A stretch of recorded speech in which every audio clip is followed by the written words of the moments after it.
Subscribe this channel for watching property and other informative videos. Hello everyone, আমি অর্ণব রায় অভিজ্ঞা property থেকে। আজকে যেই বিষয়টা নিয়ে এই ভিডিওটা আমি বানাচ্ছি সেটা খুবই গুরুত্বপূর্ণ বিষয়। প্রপার্টি ডকুমেন্টস বা প্রপার্টি পেপারস নিয়ে এই আলোচনাটা। অনেকের মধ্যেই বিভিন্ন বিভ্রান্তি, বিভিন্ন কনফিউশন থাকে। প্রপার্টি পেপার কি হওয়া উচিত, কী রকম হওয়া উচিত, কোনটা ঠিক কোনটা ভুল, এই সব কিছু নিয়ে আজকের আলোচনা। তো ওয়ান বাই ওয়ান আমি সব ডকুমেন্টসগুলো নিয়ে আলোচনা করব। শেষ অবধি দেখতে থাকুন, তাহলে হয়তো আপনার এই ভিডিওটা আপনাকে বিভিন্ন ডিসিশন নিতে সাহায্য করবে। প্রপার্টি যখন আপনি কোনো ডিলিংস করবেন, কিনতে চাইবেন বা বিক্রি করতে চাইবেন, তখন এই ডকুমেন্টসগুলো খুবই একটা গুরুত্বপূর্ণ ব্যাপার, যেগুলো অনেক সময় বাধা হয়ে দাঁড়ায়। সেই সবগুলো নিয়েই আজকের এই আলোচনা। তো প্রথমেই আসি, আজকের যেটা প্রথম ডকুমেন্টস, মেন ডকুমেন্টস হিসেবে ধরা হয় যে কোনো প্রপার্টির, সেটা হচ্ছে প্রপার্টি ডিড, মানে প্রপার্টির যে দলিল সেইটা। এবারে ডিড বলতে অনেকে আবার কনফিউজ হয়ে যায় যে ডিড আর এগ্রিমেন্ট বোধহয় একই জিনিস, কিন্তু ডিড আর এগ্রিমেন্ট কিন্তু এক জিনিস নয়। এটা অনেকের কনফিউশন। এগ্রিমেন্ট দুটো পার্টির মধ্যে কোনো একটা ব্যাপারে এগ্রিমেন্ট হয়, সেইটাই লিপিবদ্ধ করা হয়, লেখা হয় একটা স্ট্যাম্প পেপারে, এবং যেটাতে দুজন সাইন করে। আর দলিল হচ্ছে যে প্রপার্টির যে রাইটস, যে সত্ত্ব, সেটাকে অন্য কাউকে দেওয়া হয়, এটা ট্রান্সফার হয়। মানে কেউ যখন বিক্রি করছে কোনো প্রপার্টি, তখন যে কিনছে তাকে এই প্রপার্টির সত্ত্বটা দেওয়া হয় টাকার বিনিময়ে। এটাই হচ্ছে ব্যাপার। তো এটা গিফট ডিডও হতে পারে। গিফট ডিড মানে যদি কেউ ধরুন কাউকে গিফট করতে চাইছে এই প্রপার্টিটা, তখন সেই দলিলটা গিফট ডিড হিসেবে পরিচিত। তো দলিল একটা খুবই গুরুত্বপূর্ণ বিষয়। টাইটেল, এই মানে প্রপার্টির যে টাইটেল, সেটা এই দলিলের মধ্যেই লেখা থাকে। অ্যাকচুয়ালি প্রপার্টি ওনার কে, সেইটা এই দলিলের মাধ্যমেই বোঝা যায়। প্রপার্টি ডিলিংসের সময় এই দলিল অনুযায়ী যিনি ওনার, সেই ওনারকে সাইন করা বাধ্যতামূলক। যে কোনো এগ্রিমেন্ট বা যে কোনো প্রপার্টি ডকুমেন্ট কিংবা রেজিস্ট্রির সময় একমাত্র তারই অধিকার রয়েছে বিভিন্ন পেপারপত্র, বিভিন্ন ডকুমেন্টস এবং রেজিস্ট্রির সময় সাইন করা। তার হয়ে অন্য কেউ সাইন করতে পারবে না। অতএব দলিলে আপনার টাইটেল অনুযায়ী যিনি ওনার, তিনিই সব করবেন। এবারে ধরুন ওনারের অবর্তমানে, মানে ওনার হয়তো বাইরে কোথাও থাকেন, বিদেশে থাকেন, কিন্তু ওনার কোনো রিলেটিভ বা কোনো বন্ধুবান্ধব এদেশে থাকেন, তিনি হয়তো এখন আসতে পারছেন না, কিন্তু তার যদি অন্য কারোর কোনো রিলেটিভের নামে পাওয়ার অফ অ্যাটর্নি দিয়ে থাকে, তাহলে সেই পাওয়ার অফ অ্যাটর্নি সাইন করতে পারে। এবার পাওয়ার অফ অ্যাটর্নি কিন্তু অবশ্যই রেজিস্টার্ড পাওয়ার অফ অ্যাটর্নি হতে হবে। যখন পাওয়ার অফ অ্যাটর্নি সাইন করে, পাওয়ার অফ অ্যাটর্নির কিন্তু খালি সাইনিং অথরিটি। পাওয়ার অফ অ্যাটর্নির নামে কোনো ট্রানজ্যাকশন, কোনো চেক, কোনো কিছু ইস্যু করা হয় না। টাকা যেটা দেওয়া হবে সেটা একমাত্র দলিল অনুযায়ী বা ডিড অনুযায়ী যিনি ওনার, তার নামেই ট্রানজ্যাকশন হবে। অতএব পাওয়ার অফ অ্যাটর্নিটাও খুব একটা ইম্পর্টেন্ট ব্যাপার। এটা সাপোর্টিং ডকুমেন্ট হিসেবে নেওয়া যেতে পারে যদি কেউ বাইরে থাকে বা কারোর নামে পাওয়ার অফ অ্যাটর্নি দেওয়া থাকে। এবারে ধরুন যিনি ওনার, তিনি হয়তো আর জীবিত নেই, তখন দেখা হবে তার সাকসেসর কারা বা তার লিগ্যাল হেয়ার কারা। লিগ্যাল হেয়ারদের প্রত্যেকের সমান অধিকার রয়েছে এই সম্পত্তির ওপরে। অতএব তার যদি ধরুন স্ত্রী থাকে বা স্বামী থাকে বা ছেলে মেয়ে যেই থাকুক না কেন, তাদের সমানভাবে অধিকার থাকবে এই সম্পত্তির ওপরে, এবং তাদের তিনজনকেই সাইন করতে হবে যে কোনো প্রপার্টি ডিলিংসের সময়। এবারে ধরুন যার নামে এই প্রপার্টি, তিনি জীবিত নেই, অথচ তিনি একটা উইল করে গেছেন কারোর একটা নামে, তার স্ত্রীর নামে হতে পারে, তার ছেলের নামে হতে পারে, তার মেয়ের নামে হতে পারে, ভাইয়ের নামে হতে পারে। তার উইল অনুযায়ী সে যাকে এই সম্পত্তিটা দিয়ে যেতে ইন্টারেস্টেড, সেটা হয়তো তিনি উইল করে গেছেন। এই উইলটাকে অবশ্যই প্রোবেট করাতে হবে। প্রোবেট করানোর পরে তারপরে এই সম্পত্তি সেই উইল অনুযায়ী যাকে দেওয়া হয়েছে তার সম্পত্তি বলে গণ্য হবে। কিন্তু তার নামে যেহেতু কোনো প্রপার্টি ডিড তৈরি হবে না, সেই জন্য তাকে প্রপার্টি ডিডের সাথে এই উইলের কপি অবশ্যই দিতে হবে। না হলে কোনোভাবেই এটা প্রমাণ করা যাবে না যে এটা তাকে উইল করে দেওয়া হয়েছে এবং সেই উইলে প্রোবেট করা হয়েছে। অতএব উইল ইজ ইম্পর্টেন্ট, যেটা আপনার প্রপার্টির ডিডের সাথে উইলটা থাকা একদম বাধ্যতামূলক ইন কেস অফ কোনো উইল যদি থেকে থাকে কারোর নামে। এবারে আসছে একটা খুব গুরুত্বপূর্ণ বিষয়, যেটা হচ্ছে এগ্রিমেন্ট। যখন আপনি কোনো প্রপার্টি কিনতে যাবেন, তখন কোনো ডেভেলপারের কাছ থেকে কিনতে পারেন বা কোনো রিসেল প্রপার্টি কিনতে পারেন কোনো একজন পার্সনের কাছ থেকে। একটা বায়ার আর সেলারের এগ্রিমেন্ট হয়। সেই এগ্রিমেন্টটা নিয়ে অনেকের কনফিউশন থাকে যে এই এগ্রিমেন্টে কি লেখা থাকে, এবং এগ্রিমেন্টটা খুব ইম্পর্টেন্ট একটা বিষয় বলে ধরা হয়। দেখুন, এগ্রিমেন্ট খুবই গুরুত্বপূর্ণ বিষয়। যেই বায়ার আর সেলারের মধ্যে যেই সম্পত্তি নিয়ে ডিলিংস হচ্ছে, তাদের মধ্যে যে কথোপকথন হয়েছে, ভার্বালি যে এগ্রিমেন্টসগুলো হয়েছে, সেইগুলোই এই এগ্রিমেন্টে লেখা হয়। মানে ধরুন কত টাকায় এই প্রপার্টিটা সেল হচ্ছে, সেই প্রপার্টিটার ডিটেলস, এবং বায়ার আর সেলারের কেওয়াইসি ডিটেলস, তাদের প্যান নাম্বার, আধার নাম্বার বা কোথায় অ্যাড্রেস, এই সবগুলো লেখা থাকে, এবং তার যে ক্লজগুলো থাকে সেই ক্লজগুলো লেখা থাকে। Most of the case agreement মোটামুটি সব একই রকম ক্লজ লেখা থাকে। যেইগুলো বিষয়বস্তু, যেগুলো দেখার চেক করে নেওয়ার বিষয়, সেটা হচ্ছে যে প্রপার্টির ডিটেলস, অ্যানেক্সার, যেগুলো প্রপার্টি অ্যানেক্সার যেটা, সেইটা। আরেকটা বিষয় হচ্ছে যে এই এগ্রিমেন্ট যদি ফেল হয় কোনো কারণে, ধরুন বায়ার কিছুদিন পরে কিনতে চাইলেন না, বা সেলার কিছুদিন পর বিক্রি করতে চাইলেন না, বা এরকম কিছু ঘটনা ঘটলো যে এই প্রপার্টিটার কাগজপত্র সার্চিংয়ের পর দেখা গেল খুব একটা ঠিকঠাক নেই, কিংবা সেই প্রপার্টি থেকে লোন বেরোচ্ছে না, বা প্রপার্টির এগেনস্টে যখন কেউ লোন অ্যাপ্লাই করছে তার ক্রিডেন্সিয়াল ভালো নয়, যিনি লোন নিতে চাইছেন, সেই জন্য তাকে ব্যাংক লোন দিল না, যে কোনো কারণেই এই এগ্রিমেন্টটা ক্যান্সেল হতে পারে। তখন যে ক্লজটা থাকে সেটা হচ্ছে, অনেকেই যেটা করে, একটা মিনিমাম অ্যামাউন্ট যেটা আপনার ফোরফিট করা হয় বায়ারের তরফ থেকে বা সেলারের তরফ থেকে। In case of buyer failure, seller একটা টাকা আপনার ডিডাক্ট করে আপনাকে টাকা ফেরত দিতে পারে, বা যদি সেলার যদি না আপনার বিক্রি করতে চান, সেক্ষেত্রে বায়ারকে ওই এগ্রিমেন্টের যেই টাকাটা দেওয়া হয়েছিল তার সাথে যে ইন্টারেস্ট, যেটা আপনার এগ্রিমেন্টে লেখা থাকবে, সেই অনুযায়ী অ্যাড করে আপনাকে ফেরত দিতে হবে। তো এই একটা ক্লজ থাকে। এবারে যেটা বিষয়বস্তু, যে অনেকেই মনে করে এগ্রিমেন্টের এই লেখাটার জন্য একটা বেশ দামি স্ট্যাম্প পেপার লাগবে, 50 টাকা, 100 টাকা বা 500 টাকা, এরকম কিন্তু ব্যাপারটা নয়। আপনারা যদি কোনো স্ট্যাম্প পেপার দেখেন, আমি দেখাচ্ছি, দেখুন ছবিটা। এই যে স্ট্যাম্প পেপার আপনারা দেখতে পাচ্ছেন, এই স্ট্যাম্প পেপারটা কিন্তু লেখা আছে নন জুডিশিয়াল। নন জুডিশিয়াল মানে এটা হচ্ছে কিন্তু কোর্টের কোনো ডকুমেন্টস নয়। এই এগ্রিমেন্টটা যেটা হচ্ছে, এটা হচ্ছে আপনার বায়ার আর সেলারের মধ্যে আউট অফ দ্য কোর্ট, নিজেদের মধ্যে হচ্ছে এগ্রিমেন্টটা। এখানে কিন্তু কোর্ট কোনোভাবেই ইনভলভ নয়, সেই জন্য কিন্তু এখানে নন জুডিশিয়াল লেখা হয়।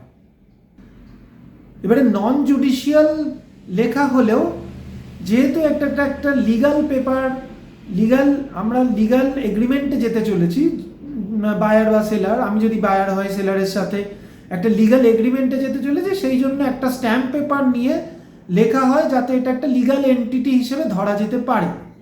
কিন্তু আপনাদের নলেজের জন্য এটা জানাই যে যদি আমি সাদা কাগজেও এগ্রিমেন্ট করি এবং যদি ভবিষ্যতে কোনো রকম কোনো সমস্যা ক্রিয়েট হয় এবং সেই সমস্যাটা কোর্ট অবধি গড়ায়, কোনো রকম কোনো ইস্যু, তাহলে কিন্তু সেই সাদা কাগজে যদি আমরা দুই পার্টি যদি সাইন করে থাকে তাহলে সেটাও কিন্তু লিগ্যাল এন্টিটি হিসেবে গণ্য হবে। অতএব এরকম কোনো ভাববার বিষয় নেই যে 20 টাকা 50 টাকা বা 500 টাকার কোনো স্ট্যাম্প পেপার কিনলে তার উপরে এগ্রিমেন্টের ওয়েটেজ ক্যারি করছে। মানে আপনার 500 টাকার পেপারে যদি আপনার এগ্রিমেন্ট করে তাহলে তার ওয়েটেজ বেশি, আর 10 টাকার বা 20 টাকার স্ট্যাম্প পেপারে যদি আপনারা এগ্রিমেন্ট করেন তাহলে তার ওয়েটেজ কম। এরকম ভাবার কিন্তু কোনো জায়গা নেই। আপনারা একদম 10 টাকার একটা স্ট্যাম্প পেপারে এগ্রিমেন্ট তৈরি করতে পারেন, এতে কোনো অসুবিধা হয় না। আচ্ছা, এগ্রিমেন্টের পর এবারে যেটা আরেকটা খুবই গুরুত্বপূর্ণ বিষয় সেটা হচ্ছে মিউটেশন। এইটা অনেকেই ওভারলুক করে, অনেকেই হয়তো ঠিক মিউটেশনের ব্যাপারটা জানে না বা বুঝতে পারে না যে মিউটেশনটা কি। আচ্ছা, মিউটেশন হচ্ছে এমন একটা কাগজ যেইটা হচ্ছে আপনার সম্পত্তির থাকা বাধ্যতামূলক। তার কারণ অনেকেই আমাকে এরকম প্রশ্ন করে যে আচ্ছা আমার নামে তো ডিড আছে, আমার নামে তো দলিল আছে, তাহলে আবার মিউটেশনটা কি দরকার? দলিল মানেই তো এটা আমার প্রপার্টি, আমার সম্পত্তি।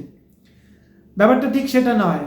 ব্যাপারটা হচ্ছে যখন কোনো যখন দলিল দেওয়া হচ্ছে, রাইটসটা যখন ট্রান্সফার হচ্ছে, তখন সেইটা রেজিস্ট্রি করছে যে এইটা একটা অথেন্টিকেটেড ডকুমেন্ট আপনাকে যে ট্রান্সফার করা হলো রাইটসটা।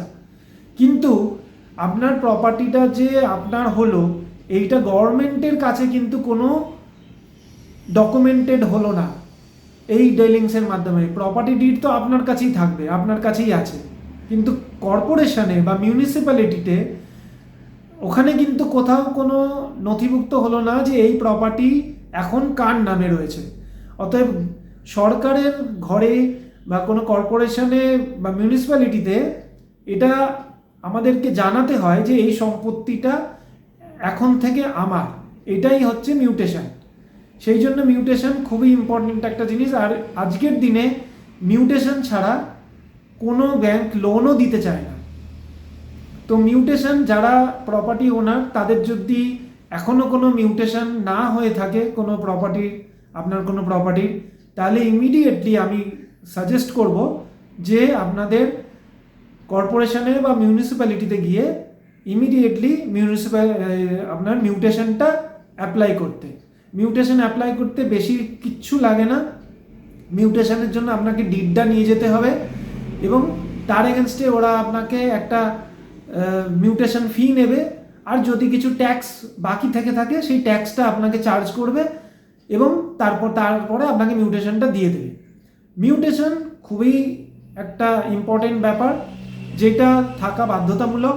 অতএব যাদের কাছে মিউটেশন নেই তারা ইমিডিয়েটলি মিউটেশনটা অ্যাপ্লাই করুন এবং মিউটেশন করান বাড়ি। মিউটেশন না করালে কিন্তু এখনো পর্যন্ত আপনার প্রপার্টি যে আপনার সেটা কিন্তু সরকার জানে না, সরকারের কোথাও নথিভুক্ত নেই। সেই জন্য মিউটেশনটা থাকা খুবই জরুরি। আচ্ছা, এবারে আসি আরেকটা গুরুত্বপূর্ণ বিষয়ে। মিউটেশন হয়ে গেল, ডিড হয়ে গেল, এগ্রিমেন্ট নিয়ে কথাবার্তা বললাম যখন ডিলিংস হবে। যেই ব্যাপারটা এরপরে নেক্সট খুবই ইম্পর্টেন্ট ব্যাপার এবং খুবই গুরুত্বপূর্ণ একটা ডকুমেন্টস যেটা থাকতেই হবে কোনো প্রপার্টিতে, সেটা হলো স্যাংশন প্ল্যান। অবশ্যই এইটা থাকতে হবে। স্যাংশন প্ল্যান ছাড়া এখন কোনো ব্যাংক লোন দিতে চায় না কোনো প্রপার্টির ওপরে। অতএব স্যাংশন প্ল্যান থাকাটা বাধ্যতামূলক।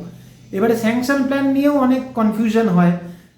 অনেকে ভাবেন দলিলের মধ্যে একটা ফ্লোর প্ল্যান দেওয়া হয়, A4 সাইজের বা একটু বড় সাইজের ভাঁজ করে, যাদের পুরনো দলিল দেখবেন একটা ফ্লোর প্ল্যান দেওয়া থাকে, ওটাকেই ওনারা স্যাংশন প্ল্যান বলে ভুল করেন। কিন্তু ওটা কিন্তু দলিলের সাথে ওই প্রপার্টি, ওই ফ্ল্যাট বা ওই বাড়ির একটা ফ্লোর প্ল্যান হিসেবে ওটা থাকে। ওয়ারাস স্যাংশন প্ল্যান সেটা হচ্ছে পুরো বিল্ডিংয়ের এবং একটা বড় জাম্বো জেরক্স, যেটা অনেক বড় হয়, যেটাকে বেশ বড় সাইজের, সেখানে সব কিছু আঁকা থাকে এবং সব ড্রয়িংসগুলো থাকে, সেখানে বিভিন্ন ফ্লোর প্ল্যানগুলো থাকে, সেইটাকে স্যাংশন প্ল্যান বলা হয়। এবং সেই স্যাংশন প্ল্যানটা অবশ্যই স্যাংশনড হতে হবে। প্ল্যানটা স্যাংশন হওয়ার পরেই ওটাকে স্যাংশন প্ল্যান বলা হয়। তো বলার বক্তব্যটা হচ্ছে খালি প্ল্যান থাকলেও চলবে না, অনেকের আবার খালি প্ল্যানটা রয়েছে কিন্তু সেটা কোনোদিনও স্যাংশন করা হয়নি। এটাও আপনাকে দেখে নিতে হবে যে এই প্ল্যানটা যেন স্যাংশনড হয়, sanction from municipality or corporation, মানে যেটা ওই অ্যাড্রেস অনুযায়ী যেটা রয়েছে সেখান থেকে এই স্যাংশন প্ল্যানটা অবশ্যই থাকতে হবে।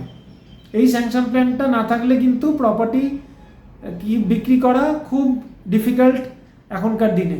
আরেকটা ব্যাপার, অনেকেই প্রপার্টি, ধরুন একটা ফ্ল্যাট কিনলেন, ফ্ল্যাটের কেনার পর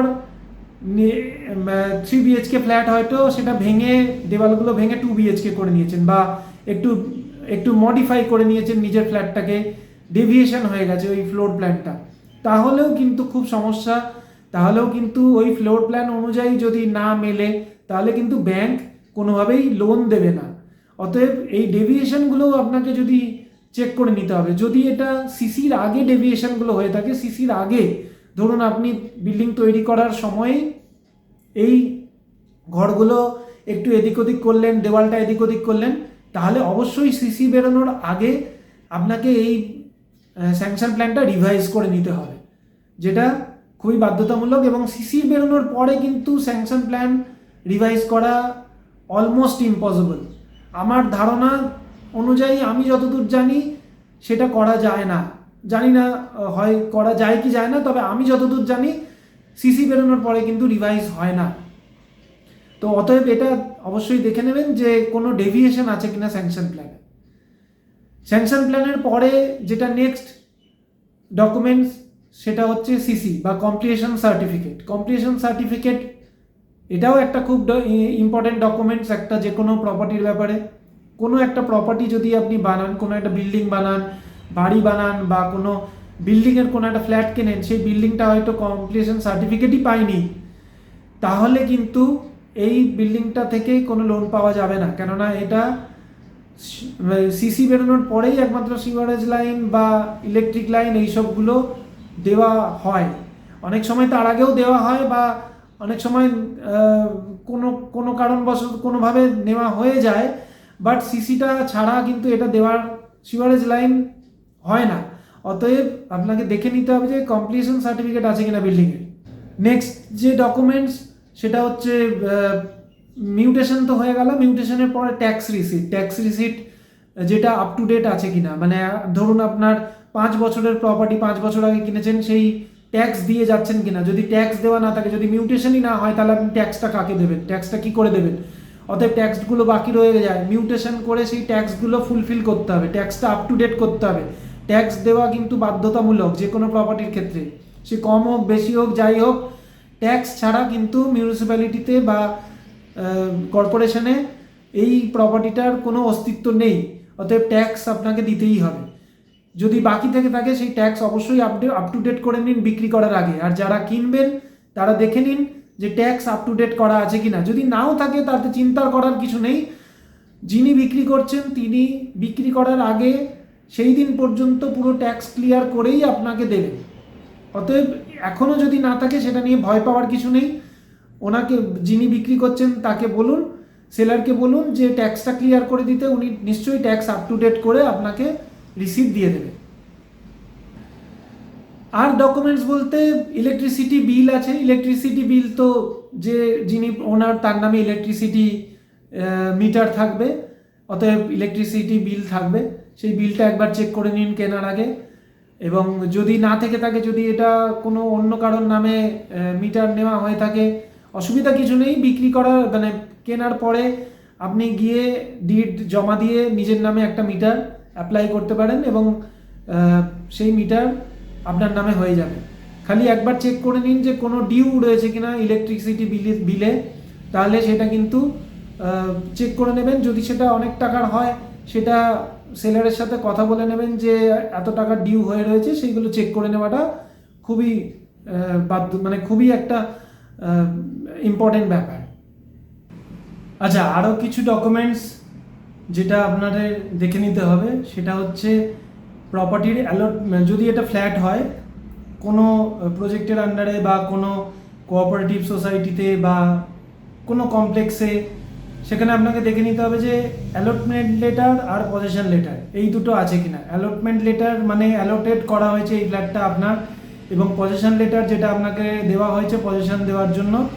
যখন বিক্রি করবেন সেলার আবার পজেশন লেটার বায়ারকে আরেকটা পজেশন লেটার, নতুন পজেশন লেটার নতুন বায়ারের নামে ইস্যু করে দেবেন। এরকমভাবেই কন্টিনিউয়েশন পজেশন লেটারটা থাকবে। আর যদি এটা কোঅপারেটিভ সোসাইটি বিল্ডিং হয় তাহলে দেখে নিতে হবে যে শেয়ার সার্টিফিকেট আছে কিনা। কেননা কোঅপারেটিভ সোসাইটিতে ফ্ল্যাটটা অ্যাজ আ মেম্বার দেখা হয়, মেম্বারশিপ দেখা হয়। মেম্বারশিপের একটা শেয়ার সার্টিফিকেট থাকে, যেই শেয়ার সার্টিফিকেটটা আপনার কাছে অ্যাজ এ সেলার আপনার কাছে থাকতে হবে, বা বিক্রি করার সময় সেই শেয়ার সার্টিফিকেটটা ট্রান্সফার করে দিতে হবে। আচ্ছা, আরেকটা বিষয় খুব গুরুত্বপূর্ণ, সেটা হচ্ছে মানি রিসিট। যখন আপনি কোনো প্রপার্টি কিনবেন বা বিক্রি করবেন তখন সেলার মানি রিসিট দেবেন বায়ারকে। যেই টাকাগুলো দেওয়া হবে সেটা চেকে দেওয়া হোক কি আরটিজিএসে দেওয়া হোক, তার এগেনস্টে একটা রিসিট তৈরি করে সেলার বায়ারকে দেবে। এই মানি রিসিপ্টটা অনেকের কাছে কনফিউশন থাকে যে এই মানি রিসিপ্টটা কি স্ট্যাম্প পেপারে হওয়া উচিত। একদমই নয়। স্ট্যাম্প পেপারে যদি কোনো মানি রিসিট হয় সেটা কখনোই মানি রিসিট নয়। স্ট্যাম্প পেপারে কোনোদিনও মানি রিসিট হয় না। স্ট্যাম্প পেপার কখনোই ইউজ করবেন না মানি রিসিট তৈরি করার জন্য। স্ট্যাম্প পেপার কিন্তু কেবলমাত্র এগ্রিমেন্টের জন্য। আর দলিল লেখার জন্য, দলিলের প্রথম পেজের জন্য হচ্ছে স্ট্যাম্প পেপার ইউজ করা হয়। যেই স্ট্যাম্প পেপারটাও আবার দলিলে যখন ইউজ করা হয় তখন অনেকে আবার বলেন যে 5,000 টাকার স্ট্যাম্প পেপার ইউজ করবো। সেটা ইম্পর্টেন্ট নয়। 10 টাকার স্ট্যাম্প পেপারেও ডিড লেখা যেতে পারে, কেননা স্ট্যাম্প ডিউটি অ্যাকচুয়ালি জমা দিতে হয় এখন অনলাইনে, এবং পুরো টাকাটাই পুরো স্ট্যাম্প ডিউটি যেটা কোয়ারিতে আসবে সেই টাকাটা জমা দিতে হয়। অতএব ডিডের ওপরের স্ট্যাম্প পেপারের কত টাকা সেটা খুব একটা ওয়েটেজ ক্যারি করে না। 5,000 টাকা দিলে যেই টোটাল স্ট্যাম্প ডিউটিটা দিতে হয় তার থেকে 5,000 টাকা মাইনাস করেই স্ট্যাম্প ডিউটি পেমেন্ট করতে হয়, কেননা অলরেডি ওই ডিউটিটা আপনি স্ট্যাম্প পেপারের আকারে গভর্নমেন্টকে দিয়ে দিয়েছেন। এটা হচ্ছে একটা যেটা বাকি রয়ে গেছিলো বলে দিলাম এখন দলিলের ক্ষেত্রে। আর যেটা এবার যেই কথাই ছিলাম সেটাতে ফিরে আসি, যে মানি রিসিট কখনোই স্ট্যাম্প পেপারে করবেন না। মানি রিসিট একটা সাদা কাগজে সেই ট্রানজ্যাকশনের ডিটেলসটা লিখে, চেকে দেওয়া হয়েছে চেক নাম্বার বা ড্রাফট নাম্বার বা আরটিজিএস নাম্বার, এগুলো দিয়ে মানি রিসিট তৈরি করবেন এবং তার নিচে একটা রেভিনিউ স্ট্যাম্প দিয়ে তাতে সাইন করে দিতে হবে সেলারকে। ঠিক এই রকম দেখতে হয় মানি রিসিট। এই ছবিটা দেখলে আপনারা বুঝতে পারবেন। মানি রিসিটে দেখুন এখানে সাদা কাগজে ওপরে মানি রিসিট লেখা আছে এবং প্রপার্টি ডিটেলস, এবং তার নিচে কি ট্রানজ্যাকশন হয়েছে, কত টাকা দেওয়া হয়েছে সেইটার ডিটেলস, এবং নিচে সেলারের সাইন রেভিনিউ স্ট্যাম্পের ওপরে। এই রকম তৈরি করা হয় মানি রিসিট। ব্যাস, আপাতত এই কয়েকটা ডকুমেন্টসই আসছে মাথায়। আর কিছু ডকুমেন্ট সেরকম কিছু নেই। আর যদি ধরুন আপনি কোনো আন্ডার কনস্ট্রাকশন প্রজেক্টে কোনো ফ্ল্যাট কিনতে চাইছেন বা বুক করতে চাইছেন, তখন যেই প্রপার্টি ডকুমেন্টসগুলো আছে ডেভেলপারের ওটা আপনি দেখতে পারেন, বা ওটা অনেক সময় ডেভেলপার কোনো ব্যাংকে অলরেডি জমা রাখতে পারেন। সেটার এগেনস্টে অলরেডি এই প্রজেক্টের ক্ষেত্রে প্রি অ্যাপ্রুভড লোন করা থাকে বিভিন্ন ব্যাংকে। অতএব সেই ব্যাংকের লেটারও আপনি চেক করে নিতে পারেন এবং ব্যাংকে গিয়ে কথা বলতে পারেন। ওরা ওদের সিস্টেম দেখে বলে দেবে যে হ্যাঁ সব পেপার রয়েছে। তবে এখন আরও একটা সুবিধা রয়েছে, রেরা আসার পরে আপনি রেরার ওয়েবসাইটে গিয়ে এই ডকুমেন্টসগুলো, কোনো যদি আন্ডার কনস্ট্রাকশন প্রজেক্ট হয়, এই ডকুমেন্টসগুলো সব আপলোড করা থাকে রেরার ওয়েবসাইটে। আপনারা গিয়ে সেইখানে রেরার ওয়েবসাইটে এই প্রজেক্টের আন্ডারে আপনি যদি সার্চ করেন এই প্রজেক্টটা, তার সেই প্রজেক্টের আন্ডারে যত ডকুমেন্টস হয় রেরাকে অবশ্যই জমা রাখতে হয়। এখনকার যে সিস্টেম, যা নিয়ম, তাতে বায়ারদের খুবই ট্রান্সপারেন্সি বজায় রাখার জন্য এই ডকুমেন্টসগুলো একদম পাবলিক পোর্টালে পাবলিশ করা থাকে। আপনারা ওখানে গিয়ে যে কোনো প্রজেক্টের এই ডকুমেন্টসগুলো ডাউনলোড করে নিজেরা দেখে নিতে পারেন যে কী কী ডকুমেন্টস অ্যাভেলেবেল আছে। এই প্রজেক্টের যে ডেভেলপার, তিনি অলরেডি এই ডকুমেন্টসগুলো আর এরা ওয়েবসাইটে এবং সে জমা মানে পাবলিশ করে রাখেন, এবং সেটা টাইম টু টাইম সেই ডকুমেন্টসগুলো আবার আপডেশনও করেন। যদি মানে কিরম রেরাকে জানাতে হয় যে কত পার্সেন্ট আমাদের কনস্ট্রাকশন শেষ হয়েছে বা কি স্টেটাসে রয়েছে, কি স্টেজে রয়েছে, আমরা টাইমলি সেটাকে ডেলিভারি করতে পারবো কিনা, এই সব কিছু রেরাকে এখন ইনফর্ম করতে হয়। অতএব বায়ারদের তরফে বায়ারদের ক্ষেত্রে এটা একটা সুবিধা যে আপনারা রেরা ওয়েবসাইটে গিয়ে পুরো ডিটেলস যে কোনো আন্ডার কনস্ট্রাকশন প্রজেক্টের ক্ষেত্রে জেনে নিতে পারবেন। এইসব ডকুমেন্টসগুলো যদি ঠিকঠাক থাকে তাহলেই আপনারা প্রপার্টি ডিলিংস কেনা বা বেচা করতে পারবেন, কোনো অসুবিধার কিছু নেই। যারা সেলার, অনেক সময় দেখা যায় যে তারা বলেন যে হ্যাঁ আমার কাছে সব ডকুমেন্টস রয়েছে, হয়তো না জেনেই বলেন বা মানে উইদাউট নলেজ হয়তো ওনারা ভাবেন যে সব ডকুমেন্টস রয়েছে, কিন্তু কার্যক্ষেত্রে দেখা যাবে যে অনেক ডকুমেন্টস হয়তো মিসিং আছে, সেটা ওনারা জানেই না। মানে তখন হয়তো লাগতো না, এখন হয়তো লাগে। তো সেই জন্য এই ডকুমেন্টস যখন চেক করাবেন, কাউকে দিয়ে, কোনো এক্সপার্টকে দিয়ে, কোনো কনসালটেন্টকে দিয়ে চেক করিয়ে নিতে পারেন। যে এজেন্ট আপনার কাজ করছে তাকে দিয়ে চেক করে নিতে পারেন। অবশ্যই দেখে নেবেন এজেন্ট রেরা রেজিস্টার্ড কিনা। রেরা রেজিস্ট্রেশন না হলে কিন্তু ওই আনপ্রফেশনাল আনঅর্গানাইজড ব্রোকারদের দিয়ে কাজ করানো কিন্তু একটু রিস্কি, কেননা ওনারা পেপার সম্বন্ধে খুব একটা ওয়াকিবহাল নয়। অতএব এজেন্ট রেরা রেজিস্টার্ড কিনা সেটাও একবার জেনে নেবেন। এক্ষেত্রে আমাদের সাথেও আপনারা যোগাযোগ করতে পারেন। আমি রেরা রেজিস্টার্ড একজন রিয়েল এস্টেট এজেন্ট, আর এই ডকুমেন্টসগুলোর ব্যাপারে আমি আপনার সাথে কথা বলতে পারি, আলোচনা করতে পারি। যদি কিছু সমস্যা হয়ে থাকে সেগুলো কিভাবে কি করা যায়, কি করে করা যায়, সেইগুলো নিয়ে আলোচনা করতে পারি। আমার সাথে যোগাযোগ করতে পারেন, নিচে নাম্বার দেওয়া থাকবে, আপনারা সেই নাম্বারে অবশ্যই আমার সাথে যোগাযোগ করবেন। যদি আপনাদের এই প্রপার্টি ডকুমেন্টস রিলেটেড কোনো কনফিউশন থাকে বা কোনো ধারণা, ভুল ধারণা থাকে, কিংবা আপনারা প্রপার্টি কিংবা কোনো বায়ার হয়তো প্রপার্টি কিনতে চলছেন, সেই প্রপার্টি ডকুমেন্টসগুলো চেক করাতে চাইছেন, সেটা দেখে নিতে চাইছেন, অবশ্যই যোগাযোগ করতে পারেন।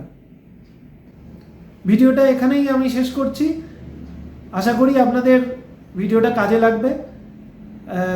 ডকুমেন্টসগুলো নিজেদের মতো করে গুছিয়ে নিন, আর এই ভিডিওটা কেমন লাগলো সেটা কমেন্ট করে অবশ্যই জানাবেন। একটা লাইক যদি করে দেন, যদি আপনাদের ভালো লাগে একটা লাইক করে দেবেন অবশ্যই। নমস্কার।